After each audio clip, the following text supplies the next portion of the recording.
Hello everyone, welcome back to Pixel Village and I'm Radha Krishnan. Well, today we are going to be looking at Sigma's absolutely latest release, the 50mm f1.2 DGDN, which in fact is kicking up, rather stirring up quite a bit of excitement in the photography community.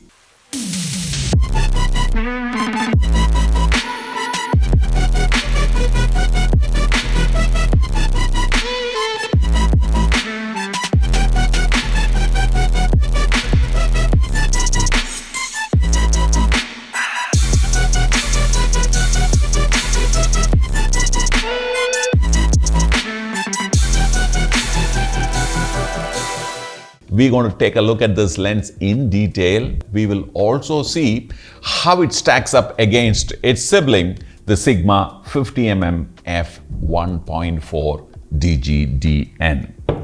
We all know what DGDN stands for, right? DGDN stands for mirrorless full frame. And currently this is available in L mount and E mount as well. What we have is an E mount. So we're going to be testing it with a Sony camera. First thing first, design and build quality. Well, by no means these lenses are cheap. Okay, they are in fact the premium most lenses that you can buy for a full frame from Sigma. Why Sigma? In fact, for mirrorless cameras, both for Panasonic and Sony, this one is a premium lens that you can buy and own. So let me keep the box away. And the 1.4 and the 1.2, in fact, they look exactly the same. Till you pick it up, you feel maybe you will feel that the 1.2 is a tad heavier. And when you open the lens cap, you will see surprisingly the 1.4 front element a little bigger. Obviously, it is all about the design. The lens hood, very well built. It's not metal, very unlike what they have in their contemporary series, but this is a composite material, but definitely is going to last very long. It's got a grip, which is important, and also have a positive lock so that you know the lens hood has really gone in and is now locked in place. In fact, both hoods are exactly the same design, same size. In fact, it is interchangeable because the front diameter, the filter size is the same. It's 72 mm.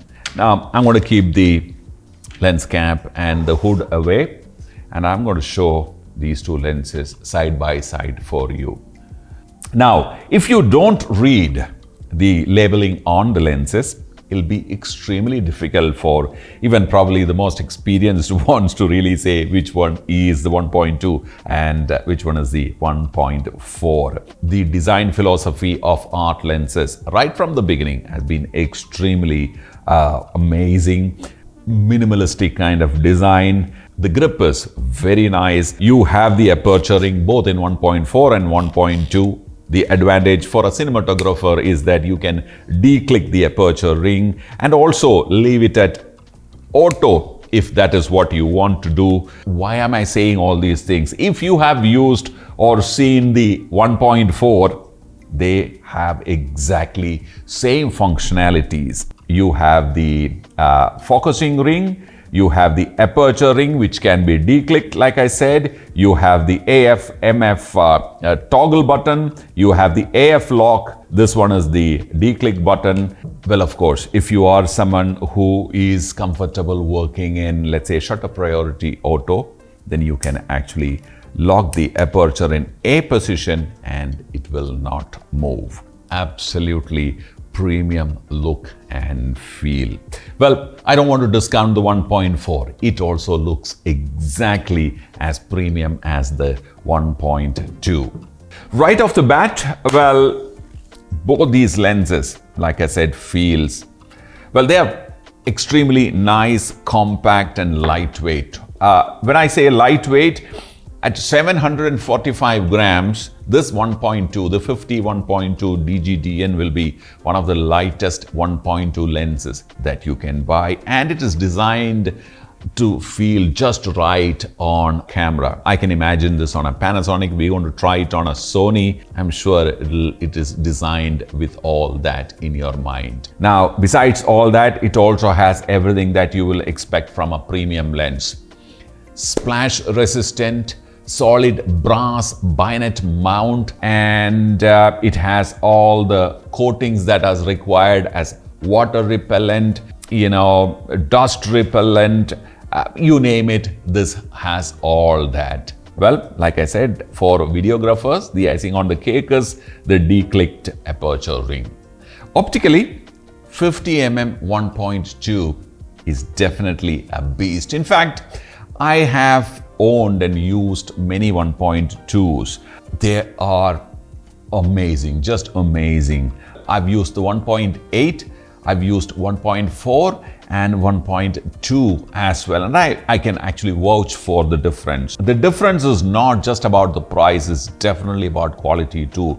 And of course, you can argue that, let's say someone who owns 1.8 can argue that this lens, the 1.2 lens, once it crosses the 1.8, start behaving the same. Similarly, the 1.4 guy will say that once the 1.2 crosses the 1.4, behaves exactly the same way. Well, in terms of the depth of the field, yes, but in many other characteristics, if you are a Puritan, if you really look into the image in detail, well, then you will definitely see the 1.2 optics gives you much better quality image. These days, the consumption is predominantly on a computer screen or on a mobile phone, so you don't really get to see it. But the moment you start printing them in large size, you will see why the 1.2 is a 1.2 and it costs so much money. The physics that has gone into making this is way superior to a 1.4 and definitely a 1.8. Now, this 1.2 features a 13-blade rounded diaphragm, which means you can expect really round, creamy bokeh at 1.2.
The lens configuration has been optimized against to suppress aberration. Optical aberration is definitely one big problem that the designers face while working or designing a fast lens. Let's talk about autofocus. Thanks to this dual HLA-driven floating focus system, the autofocus is snappy and accurate across all focusing distances, making it a reliable choice for both photography and videography.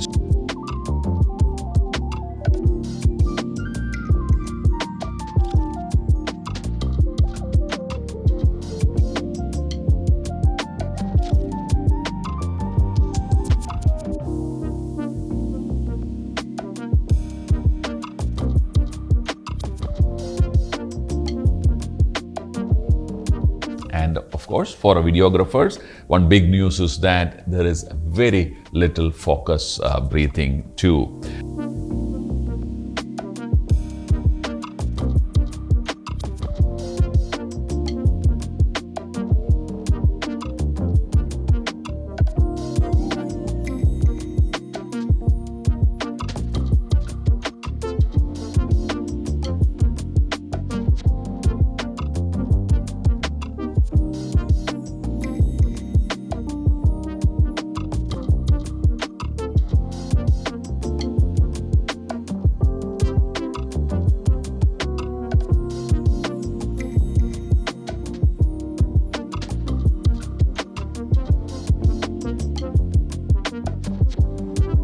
Comparing to the 1.4, well, they both look very similar, almost like twin brothers. The 1.2 is a little heftier and it incorporates, of course, it's because it's got 13 blades inside and larger number of lenses in larger number of groups. So that amounts to that slight incremental increase in the weight. The wider aperture definitely gives slight edge in low light situations in comparison to 1.4, but the bokeh is uncomparable. And quite predictably, these premium features come at a slight increase in the price in comparison to the 1.4. But if you need the absolute best in terms of optical performance and build, well, it might just be worth that extra investment. Well, I have always maintained that the money that you spend on lenses must be considered as investments. You know, very unlike a camera body, which is actually a recurring expense in regular intervals. Well, to wrap up, the Sigma 50 1.2 DGDN is a phenomenal choice for professional photographers and videographers who demand top-notch optical quality and construction. Now, if low light performances and the buttery smooth image and those amazing bokeh are your top priorities, then this lens should be at the top of your list. For those weighing cost versus performance, the 1.4 still remains as a compelling option. Well, besides the low light performance and the bokeh, well, the other things, important things that any user will look forward to in a lens is its sharpness, of course. Edge sharpness, especially for still photography, and the saturation and the way it renders that image. Now, rendering of an image is an esoteric term, but the lenses in art series are known for its way it renders an image. And 1.2 definitely takes the cake when it comes to all that aspects. Bye for now.